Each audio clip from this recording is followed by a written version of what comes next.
Στη ζωή μου έχω δει άπειρους, πολύ μεγάλους ταλέντα ποδοσφαιριστών που έχουν μείνει στον δρόμο, δηλαδή δεν φτάσανε στην κορυφή. Ξεκινώντας από την ημέρα που εγώ ξεκίνησα το ποδόσφαιρο στην Αργεντινή, που είχα στη Newell's Old Boys είχα φτάσει στην επαρχία και βλέπω και απορούσα εγώ, του λέω, εγώ δεν θα μπορέσω να παίξω την πρώτη κατηγορία εδώ με αυτούς τους συμπαίκτες που έχω στις μικρές κατηγορίες. Μετά ήταν κάτι παιδιά που ήταν για μένα με το παιδί, το μάτι του παιδί από την επαρχία ήταν το πολύ υψηλό. Και όμως εγώ επειδή έμεινα σε μια μικρή πανσιόν της Newell's Old Boys στο κέντρο της πόλης που ήταν 36 παιδιά από την επαρχία, Παρασκευή βράδυ και Σάββατο βράδυ τελικά ήταν μόνο εγώ που κοιμόμουν. Μέσα στην ομάδα, στην Ακαδημία. Εκεί, μέσα στην Ακαδημία. Όλοι φεύγανε, κάνανε αυτό. Νομίζω ότι ήταν έτσι πρέπει να γίνει, διασκέδαση και αυτά κτλ. Εγώ δεν διασκέδασα ποτέ. Δεν μου άρεσε και η διασκέδαση μου είναι άλλο ίδιο διασκέδαση. Δεν είναι, για μένα διασκέδαση δεν είναι να πας σε ένα μαγαζί να ακούεις μουσική. Αυτή η μουσική που σε τρελαίνει και δεν μπορεί να κάνει να μιλήσει με το διπλανό. Η διασκέδαση μου είναι άλλη. Η διασκέδαση μου είναι να βλέπω ποδόσφαιρο, να μένω με τους φίλους, να δω ένα τέτοιο. Αυτή είναι η διασκέδαση μου. Και το είχα και από μικρό παιδί. Είναι πολλά παίζουν ρόλο σε ένα παιδί που είναι πολύ μεγάλο ταλέντο. Πολλά. Και εδώ για να φτάσουμε, εάν θέλετε, όταν το παιδί αρχίζει και κάνει τα πρώτα βήματα πια επαγγελματικά και αρχίζει και κάνει την πρώτη επιτυχία, εσείς έχετε ένα πολύ μεγάλο ποσοστό μερίδιο στην αποτυχία που μπορεί να έχει ένα παιδί. Γιατί πρέπει να γράφετε, πρέπει να βγει το πρωτοσέλιδο, πρέπει να το μεγαλώνουμε. Εδώ είναι ή άσπρο ή μαύρο, δεν υπάρχει διάμεσα. Τώρα εδώ έχασε ο Ολυμπιακός και γίνεται σε να μην έχει ποτέ μια ομάδα στον κόσμο, ξέρω εγώ. Από εκεί που τέτοιο είναι όλο άχρηστο κτλ. Εντάξει, αυτό είναι ένα μέσα στο. Εγώ που γνωρίζω είναι μέσα στο παιχνίδι. Αυτό που δεν το γνωρίζει όμως τελειώνει. Αν δεν το αντέχει. Γι' αυτό πολλές φορές βλέπουμε ποδοσφαιριστές που παίζουν σε μικρές ομάδες που λες, αυτό θα κάνει καριέρα. Έρχεται σε μια μεγάλη ομάδα, δεν προχωράει. Άπειρα παραδείγματα. Άπειρα. Και λέει πώς δεν πέτει. Να κάνει πρωταθλητισμό είναι πολύ δύσκολο. Είναι για λίγους, δεν είναι για πολλούς. Γιατί πρέπει να αντέξει πολλά. Υπομονή και επιμονή. Επιμονή, να μην δεν ξέρω γιατί το γράφει, γιατί το γράφει, γιατί του λέει αυτό, γιατί του λέει αυτό, γιατί πρέπει να έχεις αυτή τη διατροφή, να έχεις αυτή τη ξεκούραση, πρέπει να έχεις αυτή την προπόνηση, πώς πρέπει να, αν σε πονάει πρέπει να προβλέψει να μην τραυματίσει περισσότερο η εμπειρία κτλ. Αυτό είναι για αυτοί που κάνουν πρωταθλητισμό και οι πρωταθλητές. Δεν υπάρχει μια λέξη εδώ που μπορώ να το πω, είναι πρωταθλητές το λέμε, αυτοί που κάνουν πρωταθλητισμό δεν είναι λίγες, δεν είναι πολλοί, είναι πολύ λίγοι. Εγώ γνώρισα πολύ λίγοι. Γι' αυτό είναι πάντα λέει η ομάδα τάδε με το Σαραβάκο, το Ζάια και το τάδε. Κατάλαβε. Γιατί ήταν αυτοί που κάνουν πρωταθλητισμό. Οι άλλοι ακολουθάγαν. Ήταν οι ηγέτες. Αλλά αυτό είναι οι πρωταθλητές λέγουν αυτοί. Και σε όλες τις ομάδες πρέπει να οι ομάδες με κορυφής πρέπει να υπάρχουν και υπάρχουν. Juan, μόνο ότι, συγγνώμη να κάνω μια παρένθεση, ότι μόνο ότι οι πρωταθλητές πρέπει να είναι και παραδείγματα. Γιατί εγώ όταν βλέπω ότι ο προπονητής κάνει μια μεγάλη προσωπικότητα, κάνει μια αλλαγή το Ρονάλντο, δεν μπορεί ο Ρονάλντο να τη δράσει αυτή την. Τον άφησε 60 λεπτά που περπατούσε μέσα στο γήπεδο, τον άλλαξε για τους λόγους που ήξερα τέτοια και δεν μπορεί να. Ούτε αυτά τα παιδιά που βλέπουμε εδώ το παρακολουθούν και πόσο φοράει τα φανέλα του Ρονάλντο εδώ. Και θα βλέπεις και θα νομίζουν ότι είναι φυσιολογικό να αντιδράσουν. Να βρίζει. Αντιθέτω με το Μέση που είναι άλλη ιστορία. Είναι λίγο το αντίθετο. Πριν πάμε στους επαγγελματίες, Χουάν, και τώρα με το μάτι ενός ανθρώπου που έχει φάει τα γήπεδα με το κουτάλι, τι βλέπει ένας σκάουτερ σαν και σένα, σε ένα παιδί, σαν πρώτη ύλη, ότι μπορεί να φτάσει ψηλά αυτό το παιδί, σαν ταλέντο. Τα ψηλά δεν το ξέρει. Ναι, αλλά ότι έχει τα φόντα για να φτάσει ψηλά. Κοίτα, εγώ πώς βλέπω όχι, το προοπτική δεν το βλέπω. Εγώ βλέπω πώς από το σημείο που το βλέπω το παιδί πάω να δω ένα παιχνίδι, ας λέμε. Και ξεκινάνε ζέσταμα. Αν δεν φτάνει το ζέσταμα, πώς περπατάει, πώς τρέχει, πώς παρακολουθεί το περιβάλλον ολόκληρο και εκεί φαίνεται. Αν είναι συγκεντρωμένος δηλαδή. Ναι. Ναι, όχι, είναι το, ξέρεις, από εδώ σαν μόρφωση. Αντιλαμβάνεται το παιχνίδι. Αντιλαμβάνεται το παιχνίδι, ναι. Αυτή είναι το περισσότερο, η αντίληψη είναι για μένα το α και το ω. Αλλά η αντίληψη πρέπει να είναι, η αντίληψη είναι εδώ και εδώ στην τσάντα πρέπει να έχεις τα προσόντα τα αθλητικά. Επειδή όταν βλέπω εγώ ένα παιδί που έχει αντίληψη, αλλά βλέπω σωματικά δεν θα μπορέσει, το κάνεις τέτοιο. Και βλέπεις ένα άλλο παιδί που ίσως δεν έχει τόσο την αντίληψη, αλλά έχει άλλα προσόντα και το παρακολουθείς. Αυτό είναι σε παιδιά που είναι παιδιά. Άλλο να κοιτάς τους επαγγελματίες που εκεί το κοιτάς διαφορετικά. Το επαγγελματία και αυτό. Αλλά από εκεί μετά πρέπει να είναι ολοκληρωμένος για τα παιδιά. Ναι, εγώ το βλέπω και το βλέπω και αμέσως το... Καταλαβαίνεις. Ναι, αυτό το λέω αυτό. Και έτσι μαζέψαμε πολλά παιδιά και στο Παναθηναϊκό. Μια ιστορία ωραία είναι αυτή. Είμαστε μια μέρα και βλέπαμε τον Δημήτριο Μάρκο στο γήπεδο στο Χολαργό. Όχι στο Χόρτο, ένα άλλο γήπεδο που υπάρχει. Και καθόμαστε και είναι μια κερκίδα και έχει από κάτω η κερκίδα έχει ένα χώρο. Ήταν ένα παιδί μας εκεί που το 2004 γεννημένος, που είχε έρθει το παιδί τρελαμένο με τον Παναθηναϊκό, με τη φανέλα, που αυτός είναι πολύ μεγάλο ταλέντο. Αυτό θα φτάσει γιατί έχει τρέλα με την μπάλα. Όταν βλέπει είναι μία μπάλα κτλ. Και πέρα από αυτό έχει πολλά προσόντα. Σαν παιδί που είναι, σαν 11 του χρόνια. Αυτό μιλάμε όταν το παιδί ήταν 8 χρονών. Και ξαφνικά βλέπω ότι μπαίνει ένας μελαχρινούλης. Προς μαυράκος έτσι και αρχίζει και μαζί του. Και κοιταγόμαστε την ίδια ώρα και... Μου λέει, το βλέπεις? Ναι. Εγώ αυτή ήθελα να σου κάνω μια ερώτηση, το βλέπεις? Ναι. Τελειώνει το παιχνίδι, το φωνάζουμε το άλλο παιδί και του λέω, ποιος είναι αυτός? Α, είναι ένα φίλο μου. Και πόσο είναι? Το 2005 λέει. Α, ναι. Πού είναι οι γονείς? Δεν είναι οι γονείς εδώ. Τέλος πάντων είναι ο θείος, ξέρω, μιλάμε, του λέω, τι είναι, πού μένετε, αυτό και σε κίνηση. Και τώρα το παιδί είναι στο Παναθηναϊκό, είναι από πέρυσι. Και αν το βλέπεις ένα παιδί αριστεροπόδαρο, είναι λίγο μελαχρινό, γιατί η μητέρα του είναι από την Αφρική, κατσαρομάλης έτσι. Και είναι πάρα πολύ... Φαίνεται, εντάξει, δεν μιλάμε ότι είναι 9 χρονών το παιδί, όχι 11 τώρα, αλλά είναι... αυτό δεν ξέρω πού θα φτάσει, αλλά πώς το είδαμε. Συνεργάζεσαι σαν σκάουτερ στον Παναθηναϊκό. Στην πρώτη ομάδα, για την πρώτη ομάδα. Ναι, στην πρώτη ομάδα. Αλλά όταν βλέπω ένα παιδί, εμείς έχουμε από εδώ, έχουμε 3 παιδιά στο Παναθηναϊκό. Μάλιστα. Ναι. Θυμάμαι ότι είχες προτείνει τόσο τον Μπορέλη όσο και τον Έκη Γκοντζάλες. Κοίτα, όχι, ο Έκη όχι. Τον Έκη όχι. Ο Έκη ήρθε, δεν ξέρω πώς ήρθε. Ο Μπορέλη ήταν μια ιστορία όμορφη. Η ιστορία ήταν. Γιατί όταν σταμάτησα εγώ, πήγα να σταματήσω.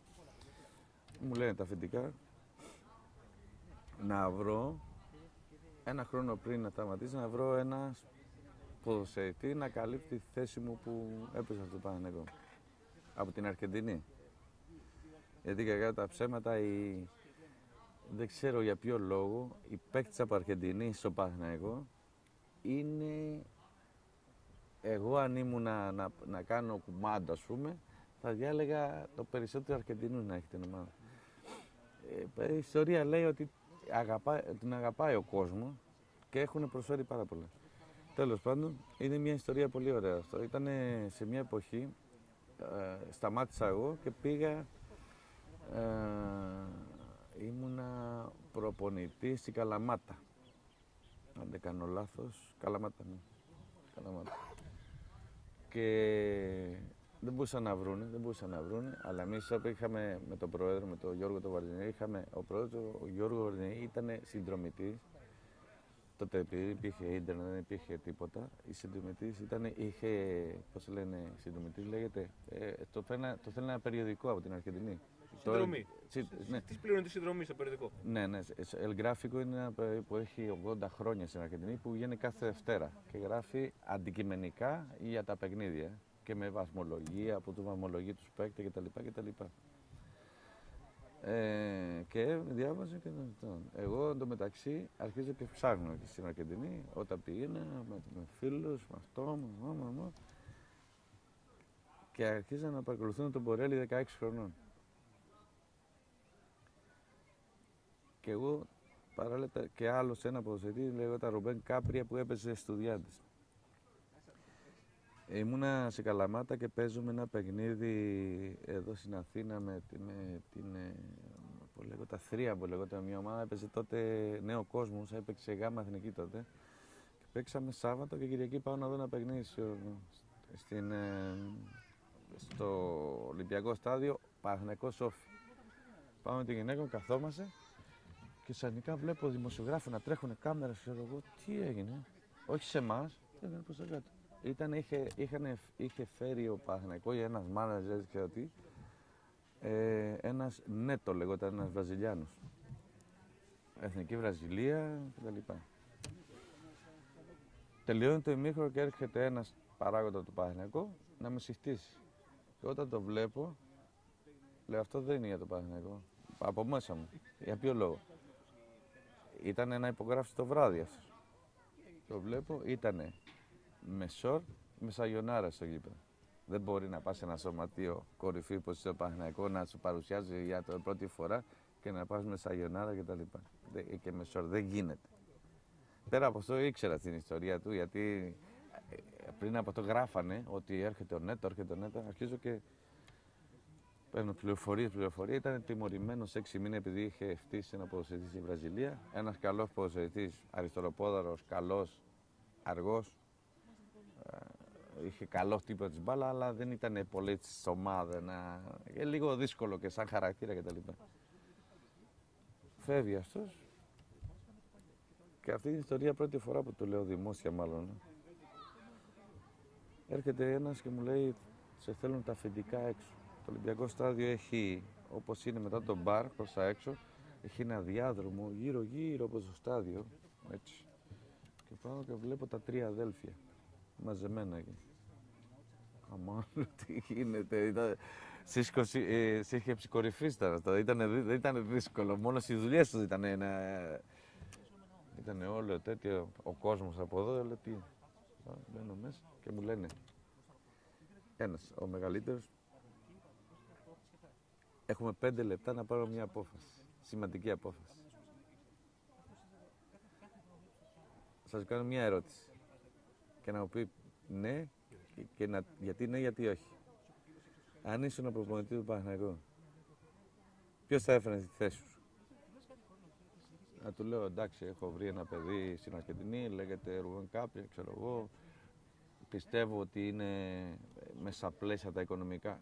Πετάγεται το πιο μικρό από τα αδέρφια και λέει Χουάν, οικονομικά μη μιλάς. Αυτό δεν είναι θέμα δικό σου. Σου ζητάμε τη γνώμη σου, δεν. Μάλιστα. Θα σου κάνω ο μεγαλύτερο λέει μια πιο συγκεκριμένη ερώτηση. Αν είσαι ένα προπονητή του Παναθηναϊκού, ποιος θα διάλεγε, Νέτο ή Μπορέλη? Εκεί μπήκαμε στο θέμα, μιλάμε για 10 λεπτά συζήτηση γι' αυτό. Τον είχες προτείνει όμως εσύ τον Μπορέλη? Ναι, είχα το παρακολουθήσει, το ξέραμε. Ναι. Και του λέω, εντάξει, επιλέγω Μπορέλη για τους λόγους ότι είναι 20 χρονών, είναι παντρεμένος, παίζει ομάδα κορυφή στην Αργεντινή, στη River Plate, εθνική Αργεντινή και έχει τεράστιο μέλλον μπροστά. Δεν προτείνω τον Νέτο, γιατί είναι 30 χρονών, τότε ήταν 31 χρονών. Είναι τιμωρημένο 6 μήνες. Τον είδα με σορ και με τέτοια τώρα εδώ και με σαγιονάρα και δεν μπορεί να γίνει όταν γίνεται μια σχεδόν παρουσίαση με αυτό. Και αυτό το λόγο μου λέει ο μικρός, εντάξει, ωραία, πήραμε την απόφαση. το βράδυ έλα από το σπίτι, θα φύγει η Αργεντινή για να φέρει το παιδί. Του λέω, εγώ είμαι προπονητής η Καλαμάτα, πότε αφήσεις την ομάδα να πάω. Λέει, δεν γίνει. Και λέει, έλα τότε με τον Κώστα τον Καζανάκη που ήταν στον Όφη, ελάτε και δύο στο σπίτι. Πάμε στο σπίτι το βράδυ, μετά το παιχνίδι. Και του λέω, εγώ δεν μπορώ να πάω. Εντάξει, θα μου βρεις ένας άνθρωπο δικό σου σε εμπιστοσύνη, εκτός ποδοσφαίρου, να το συνοδεύει τον Κώστα από την ώρα που φτάνει στο αεροδρόμιο μέχρι την ώρα που φεύγει το αεροδρόμιο. Και την ώρα που φτάνει στο αεροδρόμιο θα είναι Τετάρτη πρωί και Πέμπτη το απόγευμα φεύγει από την Αργεντινή, γιατί η Παρασκευή πρέπει να είναι ποδοσφαιριστής εδώ. Και φύγανε και έγινε η μεταγραφή και ο Μπορέλ μου λέει, ο μικρός ο Θόδωρα μου λέει, Χουάν, με παίρνει τηλέφωνο στην Καλαμάτα, λέει, κάντο αύριο προπόνηση πρωί, γιατί το απόγευμα έλα να του παρουσιάζουμε τον Μπορέλη στην Παιανία. Και έτσι έγινε. Ήθελα να ολοκληρώσω. Είναι πολλά. Είναι πολύ, εντάξει, δεν θέλω να αναφερθώ πια σε ονόματα, είναι πολλά τα ονόματα. Είναι πολλά τα ονόματα και πολλοί παίκτες που μπορούσαν να είχαμε αποκτήσει, και γιατί μετά από κάποιο 2-3 χρόνια η απόκτηση του είναι αδύνατη να γίνει, γιατί έχουν ανεβάσει το κασέ. Το παράδειγμα του Φαλκάο, θυμάμαι. Φαλκάο, υπάρχουν και πολλοί. Και τώρα υπάρχουν και πολλοί. Αυτό ήθελα να σε ρωτήσω. Υπάρχει κάποιο αντίστοιχο, μια αντίστοιχη επιλογή στην ατζέντα σου για τον Παναθηναϊκό? Πως εγώ ήμουν Απρίλιο μήνα. Ένα μήνα ήμουν κάτω στην Αργεντινή. Εγώ όταν πάω στην Αργεντινή και φέρνω το report το δικό μου και δίνω. Από εκεί και πέρα. Βέβαια ότι εγώ είμαι ένα από τα σκάρια του Παναθηναϊκού και δεν είναι αυτό που προτείνω εγώ ότι θα γίνει. Εγώ προτείνω απλά. Δεν έγινε τίποτα. Ίσως το άλλο μήνα θα φύγω πάλι να δω κτλ. Αλλά εγώ επειδή έχω ζήσει και ζω στο Παναθηναϊκό σαν παίκτη, σαν προπονητή, σαν φίλο, σαν, εγώ γνωρίζω πάρα πολύ καλά τι χρειάζεται ο Παναθηναϊκός, τι είναι ο ποδοσφαιριστής που για τον Παναθηναϊκό. Το γνωρίζω, δηλαδή πιστεύω ότι η επιλογή μου δεν θα πέσει έξω πολύ. Οπότε η τελευταία αναφορά σου περί τίνος παίκτες πρόκειτο είχες δώσει στο Παναθηναϊκό? Όχι, θέση. Όχι, διάφορες θέσεις. Αλλά πάντα εγώ κοιτάω ποδοσφαιριστή που είναι 24 χρονών και κάτω. Δεν κοιτάω εάν μένει ελεύθερο τα 32 του κτλ. Δεν κοιτάω να μείνω ελεύθερο. Δεν με ενδιαφέρει κιόλας αυτό. Δεν είναι ο ρόλος μου να κοιτάω ποδοσφαιριστές. Εγώ έχω την αποστολή μου είναι να κοιτάω ποδοσφαιριστή που υποτίθεται θα κάνουν για το Παναθηναϊκό, χωρίς να κοιτάω τίποτα άλλο. Αυτό εγώ προτείνω. Από εκεί και πέρα είναι ο Παναθηναϊκός αυτή που θα στείλει ανθρώπους, θα κάνει αυτό, θα κάνει επαφές, αυτή είναι η άλλη ιστορία. Αλλά εγώ πιστεύω ότι είναι, και επειδή είχε γίνει μια πολύ μεγάλη συζήτηση και όταν ήταν οι πολλοί μέτοχοι τότε και ήμουνα στην Αργεντινή και έγινε ένα ολόκληρο θόρυβο και ένας δημοσιογράφος,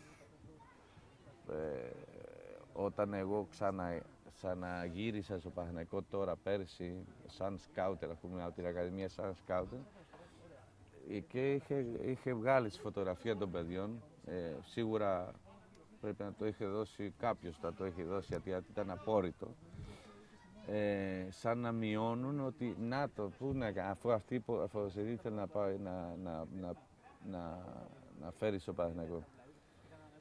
Και εγώ λέω τώρα, πρώτη φορά που μιλάω, επειδή να συγκρίνουμε οι παίχτες που, που είχαν έρθει στο Παναθηναϊκό σε εκείνη τη χρονιά και οι παίχτες που είχα προτείνει εγώ, ας πούμε 5 παίχτες. Από αυτούς κανένα πια δεν παίζει μπάλα, πουθενά. Συγκρινώντα από εσείς, σε Καντέ, όλοι αυτοί που είδατε, κανένας. Από αυτοί που είχα προτείνει εγώ, ακόμα παίζουν όλοι. Δηλαδή είχαν πολλά χρόνια να παίζουν μπάλα. Αυτή είναι η διαφορά. Εγώ βλέπω, δεν θέλω να κάνω. Εγώ θέλω μια ομάδα, ο Παναθηναϊκός, που να έχει νέα παιδιά, να βάζει βιτρίνα για Παναθηναϊκό. Είναι τεράστιο σωματείο και στην Ευρώπη. Βιτρίνα πουλάς, φέρνεις άλλο, έτσι θα είναι πολύ πιο εύκολη η ζωή για τον Παναθηναϊκό. Ίσως μιλάω λίγο παραπάνω, αλλά όχι, λίγο μιλάω παραπάνω τη θέση μου που είμαι, γιατί κανονικά, εντάξει, σαν να λέω εγώ ότι γίνονται λάθος, όχι, είναι αποφάσεις που παίρνουμε τώρα. Εγώ λέει, είμαι υπεύθυνο για τα λόγια που λέω εγώ λέω τις πράξεις μου, το ίδιο και από την άλλη πλευρά, και είναι υπεύθυνο της πράξης, γιατί μπορεί τώρα ο Παναθηναϊκός να κάνει αυτό και μια χαρά. Οι άλλοι είναι υπεύθυνοι. Ασφαλώς γνωρίζεις πολύ καλά και τις ακαδημίες του Παναθηναϊκού, έστω και αν πλέον... Ναι, γνωρίζω και νομίζω ότι αδικήθηκε πολύ την περσινή τέλος σεζόν, αδικήθηκε πολύ όλο το θέμα της Ακαδημίας του Παναθηναϊκού. Αυτή, Χουάν, είναι η συνέχεια της ερώτησής μου. Οι πράσινοι παραδοσιακά τροφοδοτούσαν την πρώτη ομάδα και την εθνική με παίκτες. Ναι, είναι αλήθεια. Από πέρσι δεν βλέπουμε όχι νέο παίκτη, ούτε καν Έλληνα στην ομάδα. Ναι, αυτό είναι μια αρρώστια για το ελληνικό ποδοσφαίρο. Για το συγκεκριμένο για τον Παναθηναϊκό, τι νομίζεις ότι συμβαίνει? Εγώ δεν μπορώ να ξέρω τι σημαίνει, γιατί εγώ είμαι σε μια θέση που εγώ δεν μιλάω με τον προπονητή τι σκέφτεσαι, για ποιο λόγο. Το μόνο που ξέρω εγώ ότι είναι αυτή την ώρα ο Μαρινάκη Κοχουχούμης, ο Κουτρουμπής, που είναι μάχημοι. Ο Κουτρουμπής δεν